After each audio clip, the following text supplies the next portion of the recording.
Hello friends, I am Dr. Krishna Prasad, Senior Cardiac Surgeon, Medicover Hospitals. In this video, I would like to talk about carbohydrates. The reason why I picked up this topic is in recent times we hear a lot about carbohydrates, sugars, and there are lots of misconceptions around this topic. Therefore, I thought I'd rather clarify at least some of the things, how they should be looked at, and how we can take in this information and make the best of it to improve our health. The first and foremost point we need to know is how our body looks at food. We might be looking at food like parathas and paneer and chaat and salads and things like that. But the body looks at it in a totally different way. There are only five components that the body is interested in. One is carbohydrates, second is fats, third is proteins, fourth is minerals, and fifth is vitamins. This is all the body wants. This is the currency with which the body works. So, today we will talk about carbohydrates. What are carbohydrates? In the most simplest form, carbohydrates are nothing but sugars. Any sweet thing that you eat, or any fruit, any vegetable that tastes sweet, has got carbohydrates in them. The most important sources of carbohydrates in an Indian diet or in any world diets, because now anywhere in the world it's become like a global village. We can get Indian food in the West and Western food in India. So it has become a small world. So most of the foods, the richest source of carbohydrates is in cereals. That is rice, wheat, jowar, sorghum, or any cereals. They have a rich source of carbohydrates, that is sugars, followed by fruits. Fruits have a sugar that is peculiar to them called fructose, which has got two components in it. Let us not go into the detail of the biochemistry part of it, but principally all the fruits have sugar in them, and hence they are sweet in nature. The other rich source is vegetables that grow under the ground, or storage vegetables, which could be shoots or roots, like potatoes, sweet potatoes, beetroot, and things like that. So, whichever causes the swelling of the stem and where the stem is storing food, they also are rich sources of carbohydrate. These are the natural sources of carbohydrates. Unfortunately, over the past 40-50 years, what has happened in food industry is that we have started processing foods to our taste, and hence we have thrown nutrition out of the window, and nutrition has taken a back seat, and we have only focused on taste. And there come all your maida, with which pizzas, burgers, bread, and sugars, like the routine sugar that we have in our tea and coffee, and any syrups or any drinks, they're all rich in sugars, and these sugars contribute to your carbohydrate intake. Now, the way our body is designed, carbohydrates are meant for immediate energy use. I feel that's their best use rather than anything else. Carbohydrates can give immediate energy burst, and as you can see, if you take a high sugar drink just before a run, you can do it much better than if you had done without the drink. And many drinks, they sell on this basis that they can give that sugar high, and that can cause the energy burst. And on the word of sugar high, we all know when kids eat sweets, or they eat anything sweet, immediately they are full of energy, they are running, jumping up and down, and it's very difficult to control them, and we call that as a sugar high. And true to that, that is the sugar high. So carbohydrates are meant for immediate energy use. Hence, when they are stored as in the muscle, in the liver, and most common storage form is called glycogen.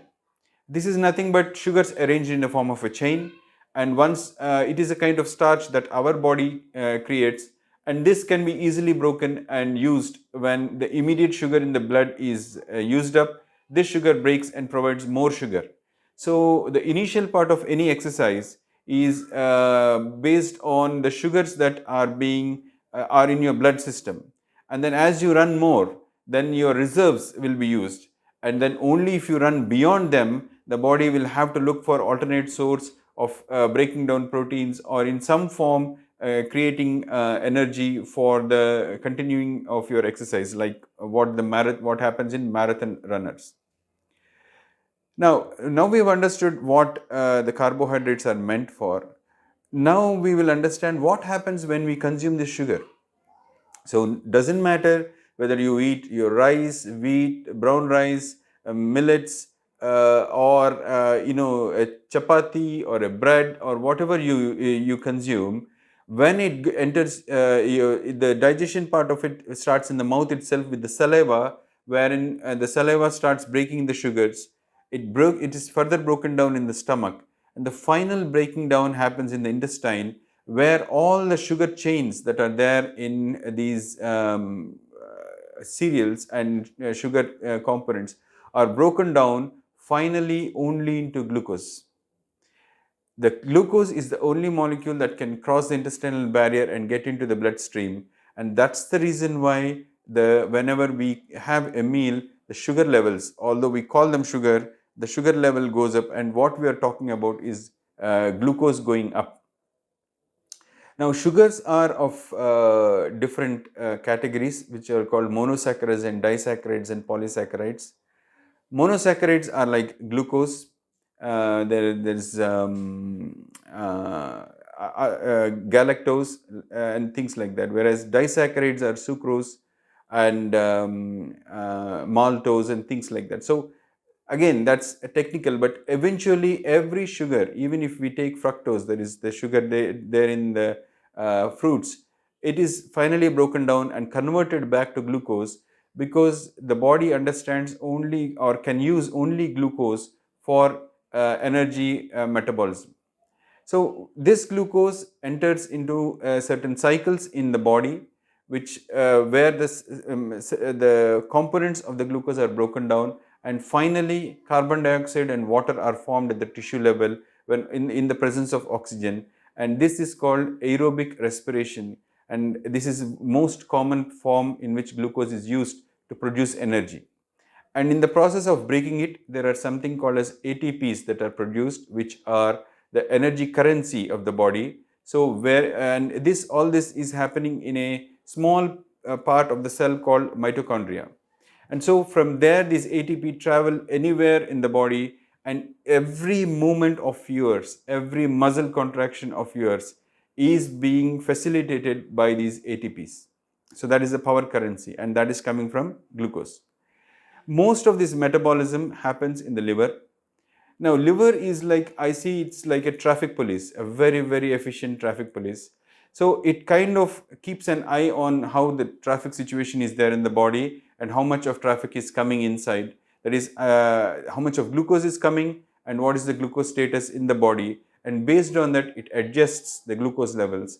And so one of the first things, if it sees there is already enough sugar in the body, then it will start converting this sugar into fat. I'm not sure how many of you have heard, but in the recent times, we are recognizing sugar is the new cholesterol. As much as we have been worried about eating cholesterol, fatty foods, and oily foods in the past, now the worry is how much sugar we are consuming. And in the recent times, 30-40 years, as I was saying, the food industry has pumped in sugar into us in various different forms. One of the common formulas the food industry uses in food making or in making a product is, if you want to make it tasty, add sugar in it. It could be a ketchup, it could be a salty product, it could be a fizzy product, it could be any product. But if you add sugar to it, it suddenly becomes tasty to everyone. And so there have been, sugar is hidden in every processed food that is there on the shelf of every supermarket across the world. So we have been pumped in by sugar.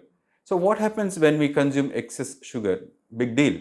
But of late and the last 20-30 years, we have seen, even in a country like India, where we have a lot of poor people who do hard labor. We are seeing increased incidence of heart diseases in them. And this is, I feel, a byproduct of increased consumption of processed food. 45, 50 years back, we used to have famines, and earlier part of 19th century we used to have famines, lack of food. But nowadays, thanks to government schemes, none of the poor sleep with an empty stomach. Everyone gets free rice, free food. And so in so doing, what we have done is we have increased the consumption of carbohydrates, and this has directly, I feel, contributed to the increased incidence of coronary artery disease, that is heart related problems. Now, what happens when we consume excess sugar? In probably one of my previous videos about diabetes, I have explained, if you keep consuming a lot of sugar, taking a lot of sugar, the liver and the body tries to make it into a fat and then keeps stuffing it into cells, our fat cells, for storage, because it thinks we can use this extra sugar, which now is in the form of fat, for a later time when there is no food or when we are starving, and use that as an energy element at the time. But if you continue to do it, all the fat cells get saturated, and there is no more place for this fat or sugar to be pushed in.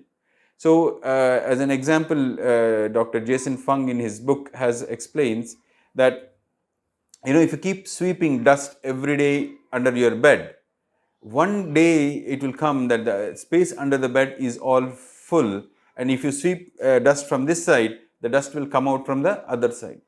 And that is exactly what happens in diabetes. So it is a consequence of 10 to 15 years of excess carbohydrate consumption that leads to diabetes and heart disease at a later stage. Now, how are we to cope with this excess carbohydrates? The best way, I feel, is to reduce amount of consuming processed foods. Any processing, for instance, I will tell you the processing of rice. Rice, if consumed in the form of paddy as it is with the cover, then it is the best source because it has got fiber, it has got minerals, it has got vitamins, everything. But what we are doing is we have taken out the husk, we have taken out the vitamins, we have taken out the minerals, and we are only consuming the seed inside, which is high in carbohydrates. So, which is rich in carbohydrates, and we have let go of all the good nutritional facts about rice. So, not only by polishing rice, we have lost all those things. We bring that rice home, we wash it, we cook it in boiled water, we take out the extra starch, and then we consume it. So already you can see how much of processing is happening, and it is taking away further nutrition away from this rice. Similar thing happens with wheat. Wheat, when consumed as it is with the husk and everything, it would have more fiber and it will be good. But what we are doing is we are polishing it, then processing it, making it into a wheat flour, taking out more fiber, making it maida so that it is more malleable and can be made into any taste, shape, and making it part of bread and cake and naans and everything. And that is becoming eating. It is as good as eating pure sugar. So the best way is to go back to nature. Eat as things exist in nature, because nature has found a perfect balance. If a fruit, if a vegetable, if something is there that has been naturally selected by nature, then it has got the perfect balance, and if we consume it as it is, then we are having a perfectly balanced diet. So consuming foods in the natural state, the best way is consuming more salads and less of processed food in your day-to-day life. So reduce the amount of processed food and you will reduce automatically the sugars. And this is the secret mantra for even diabetics or anyone who wants to lose weight, or anyone if they are having excess fat or if they are getting into overweight zone, then this is a very good mantra for them, that to eat natural food as it exists in nature, reduce the amount of carbohydrate content food. So what are the foods that have less carbohydrates? Any leafy vegetables, any green vegetables that don't taste sweet, like beans, bendi, or as we call in Telugu, dondakai. all green leafy vegetables, all these have less sugar in them. Pulses, they have less sugar in them. So make these a bigger component of your food and reduce eating processed white rice, maida, wheat, even white jowar, and things like that. Millets to a certain extent are reasonable as of now, because millets are being supplied as they are with the husk. So the fiber content is better in them when compared to rice. The carbohydrate content is absolutely similar to rice. So they are no different from rice or wheat. They are similar. Maybe protein content is higher, but just because they have the fiber in them, that makes the digestion process a little bit more harder, and so release of sugar is made a bit slower. I hope you have understood concepts about carbohydrate and how we can reduce carbohydrate consumption. From now onwards, whenever you are buying any processed food from the supermarket, look at the label and see what is the sugar content. Sugar could be hidden like dextrins, malt dextrins, and they name it differently. And sometimes some food codes are given, and you need to really go through and see whether these actually translate to sugar, and the sugar content is very important. So most of the drinks and juices that we get on the shelf, they are all full of more of sugar, less of fruit content, and absolutely dismal fiber content. So it is better to eat natural foods, make natural juices at our home if you want to have a fresh juice. Those are better ways of consuming carbohydrates, and overall reducing your carbohydrate consumption, and that will help you reduce your sugar consumption, which is now being seen as the biggest cause of health problems. Thank you.